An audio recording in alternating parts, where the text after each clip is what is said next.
രാധേ കൃഷ്ണ. ശ്രീ ഗുരുവായൂരപ്പ ശരണം. സുഹൃതികളായ എല്ലാ പുണ്യാത്മാക്കൾക്കും വിനീതമായ നമസ്കാരം. 2026 ജൂലൈ 25 ശനിയാഴ്ച അഥവാ കർക്കിടക മാസം 9 ആഷാഢമാസത്തിലെ ശുക്ലപക്ഷ ഏകാദശിയായ ദേവശേനി ഏകാദശിയാണല്ലോ. ഈ ദേവശേനി ഏകാദശിയെ ചില സ്ഥലങ്ങളിൽ പത്മ ഏകാദശി എന്നും പറയാറുണ്ട്. ഏതായാലും ചാതുർമാസ്യം ആരംഭിക്കുന്നത് ഈ ഏകാദശിയിലൂടെയാണ്.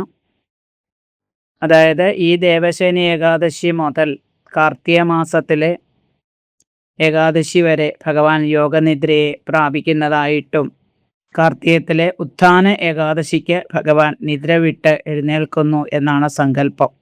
അപ്പോൾ ചാതുർമാസ്യത്തിൽ ആദ്യം വരുന്ന ഏകാദശി എന്ന ഒരു പ്രാധാന്യം കൂടെ ഈ ഏകാദശിക്കുണ്ട്. ഈ ഏകാദശി അനുഷ്ഠാനത്തിലൂടെ അശ്വമേധയാഗ ഫലം കിട്ടുന്നു എന്ന് പത്മപുരാണത്തിൽ പറയുന്നത് നമ്മൾ ഈ അവസരത്തിൽ സ്മരിക്കുന്നു. ഭഗവാനെ വാമനമൂർത്തിയായ രൂപത്തിൽ നമ്മൾ സ്മരിക്കേണ്ടതാണ് എന്നും ഓർമ്മിച്ച് നമുക്ക് ദേവശേനി ഏകാദശി വ്രതകഥയിലേക്കും ഹരിവാസര സമയം, പാരണ സമയം, ഏകാദശി തിഥി ആരംഭിക്കുന്നത് ഒക്കെ നമുക്ക് നോക്കാം. ഹരേ രാമ രാമ രാമ ഹരേ ഹരേ, ഹരേ കൃഷ്ണ കൃഷ്ണ കൃഷ്ണ ഹരേ ഹരേ, ഹരേ രാമ രാമ രാമ ഹരേ ഹരേ, ഹരേ കൃഷ്ണ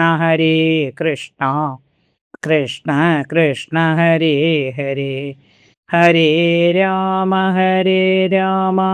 രാമ രാമ ഹരേ ഹരേ, ഹരേ കൃഷ്ണ കൃഷ്ണ കൃഷ്ണ ഹരേ ഹരേ. സർഗസ്ഥിതി പ്രളയഹേതുമചിന്യശക്തിം വിശ്വേശ്വരം വിദിത വിശ്വവനന്തമൂർത്തിം നിർമുക്തബന്ധനമപാരസുഖാംബുരാശിം ശ്രീവല്ലഭം വിമലബോധഘനം നമാമി. ശ്രീ ഗുരുവായൂരപ്പ ശരണം. ശ്രീ ഗുരുവായൂരപ്പ ശരണം. പാരാവാരം കരേറി കരകൾ മുഴുവനും മുക്കി മൂടാത്തതെന്തേ, താരാജാലങ്ങൾ തമ്മിൽ സ്വയമുരസി മറിഞ്ഞത്ര വീഴാത്തതെന്തേ, നേരായി ആരാഞ്ഞറിഞ്ഞിടുക മതമിയലും മർത്യരെ നിങ്ങളെന്നാരാൽ കണ്ടെത്തും, എല്ലാറ്റിനുപരി വിളങ്ങുന്ന വിശ്വേശ്വരൂപം. ശ്രീ ഗുരുവായൂരപ്പ ശരണം. 2026 ജൂലൈ മാസം 25 ശനിയാഴ്ച അഥവാ കർക്കിടക മാസം 9 ആഷാഢമാസത്തിലെ ശുക്ലപക്ഷ ഏകാദശിയായ ദേവശേനി ഏകാദശി തിഥി ആരംഭിക്കുന്നത് ജൂലൈ 24 അഥവാ കർക്കിടക മാസം 8 രാവിലെ 9:12 ഏകാദശി തിഥി ആരംഭിച്ച് കർക്കിടകം 9 അഥവാ ജൂലൈ 25 ശനിയാഴ്ച രാവിലെ 11:34 വരെയാണ് ഏകാദശി തിഥി ഉള്ളത്. അപ്പോൾ പലരുടെയും സംശയം 24 രാവിലെ 9:12 ആരംഭിക്കുമല്ലോ, അന്ന് മുഴുവൻ ഏകാദശിയാണല്ലോ, അപ്പോൾ 24 അല്ലേ വേണ്ടത്, 25 കുറച്ച് നാഴികയല്ലേ അഥവാ കുറച്ച് മണിക്കൂറല്ലേ ഉള്ളൂ എന്നൊക്കെ ഒരുപാട് പേരുടെ സംശയം. ഈ സംശയം പലപ്പോഴും നമുക്ക് വന്നിട്ടുണ്ട് അല്ലേ. അപ്പോൾ 2 ദിവസമായിട്ട് വരുമ്പോൾ ആദ്യത്തെ ദിവസം അതായത് 24 9:12 മണിക്ക് ഏകാദശി തിഥി ആരംഭിക്കും എന്ന് പറയുമ്പോൾ അതിനു മുമ്പ് എന്താണ്, ദശമിയാണ്. അപ്പോൾ ഉദയം ഒരു 6-6:30 ഉദയം സംഭവിച്ചു കഴിഞ്ഞാൽ ആ ഉദയം സമയം അതായത് സൂര്യോദയ സമയത്ത് ദശമിയാണ്.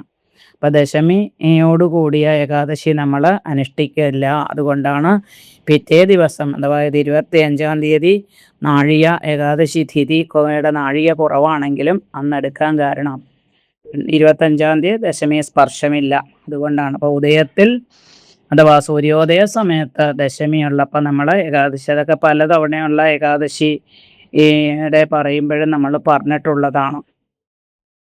ഇത് ഏകാദശിയും ദ്വാദശിയും കൂടെ ചേർന്ന മഹാദ്വാദശി, വസുദേവ ദ്വാദശി എന്നും കൂടെ വളരെ പ്രസിദ്ധമായ ഒരു ഏകാദശിയാണ് നമുക്ക് 25-ാം തീയതി കിട്ടുക. അരിവാസര സമയം 25-ാം തീയതി രാവിലെ 7 മണിക്ക് ആരംഭിച്ച് വൈകിട്ട് 6:10 വരെയുള്ള സമയത്താണ് അരിവാസര സമയം. ഭഗവാന്റെയും ലക്ഷ്മി ദേവിയുടെയും സാന്നിധ്യം കൂടുതൽ പ്രകടമാകുന്ന സമയത്ത് ധാരാളം ഓം നമോ ഭഗവതേ വാസുദേവായ, ഓം നമോ നാരായണായ എന്ന മന്ത്രമൊക്കെ ധാരാളമായിട്ട് ജപിക്കാൻ സാധിക്കട്ടെ. വാരണ വീടേണ്ടത് ജൂലൈ 26-ാം തീയതി രാവിലെ 6:10 മുതൽ 10 മണി 24 മിനിറ്റ് വരെയുള്ള സമയത്ത് പതിവായി കഴിക്കുന്ന തുളസി തീർത്ഥത്തിനോടൊപ്പം ഉണക്കലരിയോ അവലോ മലരോ ഒക്കെ ഇട്ട് വ്രതം ഭഗവാന്റെ തൃച്ചേവടികളിൽ സമർപ്പിക്കാവുന്നതാണ്. ക്ഷേത്രത്തിൽ പോകാൻ പറ്റുന്നവർ ക്ഷേത്രത്തിൽ പോയി പാരണ വീടാം. അതല്ല വീട്ടിലെ മുറ്റത്തു നിന്ന് തുളസി പറിച്ച് തുളസി തീർത്ഥം. അപ്പോൾ പ്രത്യേകം ശ്രദ്ധിക്കേണ്ടത് ഏകാദശി ദ്വാദശി ദിവസങ്ങളിൽ തുളസി തീർത്ഥത്തിനായാലും അർച്ചനയ്ക്കായാലും ഒന്നും തന്നെ പറിച്ചുകൂടാ. അതുകൊണ്ട് ദശമി ദിവസം സന്ധ്യയ്ക്ക് മുമ്പ് തുളസി പറിച്ച് വെള്ളം തളിച്ച് വച്ചാൽ നന്നായിരിക്കും. അപ്പോൾ ശ്രീകൃഷ്ണ ഭഗവാനോട് ഒരിക്കൽ അർജുനൻ ചോദിക്കുകയാണ്, ഭഗവാനെ, ആഷാഢ മാസത്തിലെ ശുക്ലപക്ഷ ഏകാദശിയുടെ പേരെന്താണ്, അതിൻ്റെ പ്രാധാന്യം എന്ത് ഒക്കെ പറഞ്ഞു തരണം. ആരെതിനു മുമ്പ് അനുഷ്ഠിച്ചിട്ടുണ്ട്, എന്താണ് ഇതിൻ്റെ ഫലങ്ങളെന്നൊക്കെ ചോദിച്ചു. അപ്പോൾ ഭഗവാൻ പറഞ്ഞു, ഇതേ ചോദ്യം പണ്ടൊരിക്കൽ ബ്രഹ്മാവിനോട് ബ്രഹ്മാവിൻ്റെ പുത്രനും ശിഷ്യനുമായ നാരദൻ ഇതേ ചോദ്യം ചോദിച്ചു. ആ കഥ പറയാം എന്ന് പറഞ്ഞിട്ട് പറയാണ്, ഇക്ഷാകു വംശത്തിലെ മാന്ധാതാവ് എന്ന ഒരു മഹാത്മാവായ രാജാവ്, വളരെ ശ്രേഷ്ഠൻ, സത്യനിഷ്ഠനും ധർമ്മക്ഷേമ തൽപരനും പ്രജാസ്നേഹിയും ഒക്കെ ആയിട്ട് വളരെ ധർമ്മശ്രീ ഈശ്വരവിശ്വാസത്തോടുകൂടി മാന്ധാതാവിൻ്റെ കഥയൊക്കെ ഭാഗവതത്തിൽ വിസ്തരിച്ച് പറയുന്നുണ്ട്. ഇതിനു മുമ്പുള്ള വീഡിയോസ് നമ്മൾ പറഞ്ഞിട്ടുമുണ്ട്. ഏതായാലും ധർമ്മിഷ്ഠനായ അദ്ദേഹത്തിൻ്റെ രാജ്യത്ത് മഴയില്ലാതെ വന്ന ബുദ്ധിമുട്ട്, മഴയില്ലാതെ വന്നാൽ നമ്മളൊക്കെ പറയില്ലേ, എല്ലാവരും നല്ല മഴ, ഭയങ്കര മഴ എന്നൊക്കെ പറയും. പക്ഷേ മഴയില്ലാതെ വന്നാലുള്ള ബുദ്ധിമുട്ടുകൾ, വൃക്ഷലതാദികൾക്ക്, സസ്യജാലങ്ങൾക്ക്, ജലാശയങ്ങളിൽ വെള്ളമില്ലാതെ വന്നാലുള്ള ബുദ്ധിമുട്ടൊക്കെ എല്ലാവർക്കും അറിയാം. അങ്ങനെ ഋഷിക്കുമൊക്കെ ബുദ്ധിമുട്ടായി പ്രജകൾ വന്ന് രാജാവിനോട് സങ്കടം ഉണർത്തിച്ചു. അപ്പോൾ രാജാവ്, ദൈവത്തിൻ്റെ കോപമാണ്, ഇത് താൻ എന്തെങ്കിലും തെറ്റ് ചെയ്തത് കൊണ്ടായിരിക്കാം, എന്താണെന്ന് വെച്ചാൽ പ്രായശ്ചിത്തം ഞാൻ ചെയ്യാൻ, നിങ്ങൾ സമാധാനമായിട്ട് പോകൂ എന്ന് പറഞ്ഞ പ്രജകളെയെല്ലാം അദ്ദേഹം സമാധാനിപ്പിച്ചു വിടുന്നു. അങ്ങനെ ഇരിക്കുമ്പോൾ മന്ത്രിമാരെയൊക്കെ വിളിച്ചു കൂട്ടി ഇദ്ദേഹം ഒരു മീറ്റിംഗ് കൂടി എന്താണ് ഇതിന് പരിഹാരം ചെയ്യേണ്ടതെന്ന് ആലോചിച്ചു. അതിനുശേഷം മന്ത്രിമാരോടൊപ്പം മാന്ധാത രാജാവ് വനത്തിലേക്ക് അങ്ങനെ പോകുമ്പോൾ അവിടെ ബ്രഹ്മാവിൻ്റെ പുത്രനായ അങ്കിരസ് മഹർഷിയെ കണ്ടു.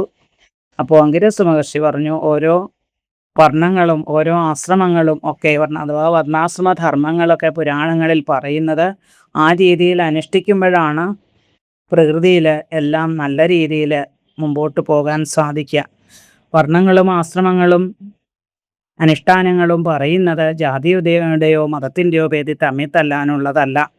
ഓരോരോ വർണ്ണത്തിൽപ്പെട്ടവർക്ക്, ഓരോരോ ആശ്രമങ്ങളിൽപ്പെട്ടവർക്ക് അതാത് അനുഷ്ഠാനങ്ങൾ പറഞ്ഞിട്ടുണ്ട്. അതനുസരിച്ച് അവരവരവരുടെ സ്വധർമ്മം അനുഷ്ഠിക്കുകയാണ് വേണ്ടത്. അത് ഇവിടെ ഈ രാജ്യത്ത് ഒരു ശൂദ്രൻ, അതായത് മറ്റു 3 വർണ്ണത്തിൽപ്പെട്ടവരെയും ശുശ്രൂഷിക്കേണ്ട ഒരു കർത്തവ്യമാണ് നാലാമത്തെ വർണ്ണത്തിൽപ്പെട്ട ആൾക്ക്.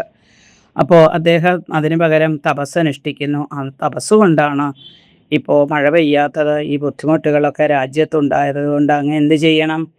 ആ ആളെ കണ്ടുപിടിച്ച് അദ്ദേഹത്തിനെ വധിക്കണം എന്ന് പറഞ്ഞു. ഇത് കേട്ടപ്പോൾ രാജാവിന്, പ്രജാക്ഷേമ തൽപരനായ രാജാവിന് അതിൽ വല്ലാത്ത വിഷമമായി. കാരണം ഒരാളെയും മനസാ വാച വേദനിപ്പിക്കാനോ ദ്രോഹിക്കുവാനോ വധിക്കുവാനോ ഒന്നും ഈ മാന്ധാത രാജാവിന് സാധിക്കില്ല. അത്ര ദൈവവിശ്വാസത്തോടു കൂടി ജീവിക്കുന്ന ഒരു മഹൽ വ്യക്തിത്വമാണ്. പിന്നെ തപസ് അനുഷ്ഠിക്കുന്നത് നല്ല മനസ്സോടെയാണ്. അങ്ങനെയുള്ള ഒരാളെ തെറ്റ് ചെയ്യാൻ നമ്മൾ ശിക്ഷിക്കുന്നത് ശരിയല്ല. പിന്നെ തൻ്റെ രാജ്യത്തുള്ള ഓരോരുത്തരും എത്ര ധർമ്മം ചെയ്യുന്നവരായാൽ പോലും അവർ തൻ്റെ പ്രജയാണ്. അപ്പോൾ തൻ്റെ പ്രജകളെ താൻ കാരണം വധിക്കാൻ ഇടയാവരുത് എന്നൊക്കെ വിചാരിച്ചുകൊണ്ട് മഹർഷിയോട് പറഞ്ഞു, ഒരിക്കലും എനിക്ക് ആ തപസ്സനുഷ്ഠിക്കുന്ന ശൂദ്രനെ വധിക്കാൻ സാധിക്കില്ല എന്ന് പറഞ്ഞു. അപ്പം രാജാവിൻ്റെ ആ വലിയ എത്രയൊക്കെ നിർബന്ധിച്ചിട്ടും രാജ്യത്തെ രക്ഷിക്കാൻ വേണ്ടി ബുദ്ധിമുട്ടുന്ന ആ അവസരത്തിൽ ഇങ്ങനെ ഒരു കാര്യം പറഞ്ഞിട്ട് പോലും രാജാവ് വധിക്കാൻ തയ്യാറായില്ല. അപ്പം രാജാവിൻ്റെ ആ വലിയ മനസ്സിലാക്കിയ അങ്കിരസ് മഹർഷി ഇതാ അദ്ദേഹത്തിനോട് പറഞ്ഞു, പണ്ട് അംബരീഷ ചക്രവർത്തിയെ പരീക്ഷിക്കാൻ വേണ്ടി ദേവന്മാര് ദുർവാസാവ് മഹർഷിയെ വിട്ട കഥ ഭാഗവതം നവമസ്കന്ധത്തിൽ 4-5 അധ്യായത്തിൽ നമുക്ക് കാണാം. ഏതായാലും ഇവിടെ ഈ മന്ദാത രാജാവിൻ്റെ ഭക്തി എത്രമാത്രമുണ്ട്, അല്ലെ പ്രജകളോടുള്ള വാത്സല്യം, പ്രജകളോടുള്ള ആ കർത്തവ്യമൊക്കെ എത്രമാത്രം നിഷ്ഠയോടെ പാലിക്കുന്നു എന്നൊക്കെ അറിയാൻ വേണ്ടി ദേവന്മാർ നടത്തിയ ഒരു പരീക്ഷണമായും ഇതിനെ കാണാം. ഏതായാലും അങ്കിരസ് മഹർഷി ഇതാ അദ്ദേഹത്തിൻ്റെ നല്ല മനസ്സ് മനസ്സിലാക്കി പറഞ്ഞു, ആഷാഢമാസത്തിലെ ശുക്ലപക്ഷ ഏകാദശി അത് ദേവസേന ഏകാദശി എന്ന് അറിയപ്പെടും.